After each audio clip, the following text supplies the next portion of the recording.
Lasudin usia 52 tahun disambar kereta api pada saat ia hendak pulang dari kebunnya.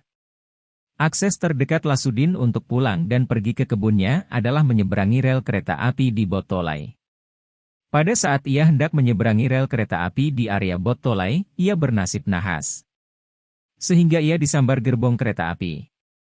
Gerbong kereta api tersebut melaju dari arah stasiun Garongkong menuju Pangkep. Hal itu diungkapkan keponakan korban, Muhammad Ali kepada tribunbaru.com saat ditemui di kediaman korban, Rabu, 1 Februari 2023. Menurut keterangan dari tante, katanya ditabrak. Kurang jelas juga apakah ditabrak atau disenggol. Lasudin merupakan warga Kampung Amaro, Kelurahan Copo, Kecamatan Baru, Kabupaten Baru, Sulsel. Lasudin adalah korban pertama yang tewas disambar kereta api Sulsel. Pak, ini Paman ini kerja sehari-hari apa?